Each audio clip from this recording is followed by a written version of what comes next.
ഓൺലൈനിലൂടെയുള്ള പശു വിൽപ്പനയുടെ പേരിൽ തട്ടിപ്പ്. കണ്ണൂർ മട്ടന്നൂർ സ്വദേശിക്ക് 1 ലക്ഷം രൂപ നഷ്ടമായി. സംഭവത്തിൽ കണ്ണൂർ സൈബർ പോലീസ് അന്വേഷണം ആരംഭിച്ചു.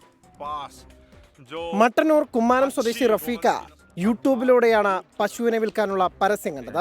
भाई साहब मैं तो ये बात कहने लग रहा हूँ, कोई भी पशु लो, अगर आप दूध पीने खातर पशु लो तो उसके लिए एक दिन का टाइम भी निकाल सकते हैं भाई, निकाल सकते हैं। हाँ, मैं तो यह बात कहूँ, अपना हाथ तो लो, उससे पर विश्वास करो, दुनिया पर कोई विश्वास ना करो। जी जी। चाहे मैं हूँ और चाहे कोई और हो, तो ये मैं किसी और का भी नाम नहीं इन्होंने लूंगा। ये इनका जो कटु अनुभव है वो വീഡിയോയിലുള്ള നമ്പറിൽ ബന്ധപ്പെട്ടു. രാജസ്ഥാനിലെ സംഘമാണ് കച്ചവടത്തിന്റെ മറുവശത്ത്. 10 പശുക്കളും 2 എരുമയുമടക്കം 5.6 ലക്ഷം രൂപയ്ക്ക് കച്ചവടം ഉറപ്പിച്ചു. എല്ലാം വാട്സാപ്പിലൂടെ. 12-ാം തീയതി യൂട്യൂബിൽ കണ്ടു. നമ്മൾ 17-ാം തീയതിയിലും എല്ലാം ഉറപ്പിച്ച് പൈസ അയച്ചു. 1 ലക്ഷം രൂപ അഡ്വാൻസ് അയച്ചു. ആ ഫോണിൽ സംസാരിച്ചു, പൈസ അയച്ചു. വാട്സാപ്പിൽ പശുവിനെ കാണിച്ചു തന്നു, എരുമിനെ കാണിച്ചു തന്നു, കയറ്റി വിടാമെന്നും പറഞ്ഞു. അതാണ് കണ്ടീഷൻ.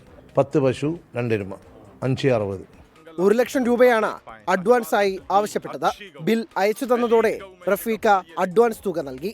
എന്നാൽ ഏറെ വൈകാതെ ഇത് തട്ടിപ്പാണെന്ന റഫീഖിന് ബോധ്യമായി. തട്ടിപ്പാണ്. GPS കട്ടായി എന്നുണ്ട്. ആന്ധ്രയിൽ നിന്ന് 70,000 രൂപ അടക്കണം തന്നെ. അപ്പം എനിക്ക് തട്ടിപ്പാന്ന് തോന്നി.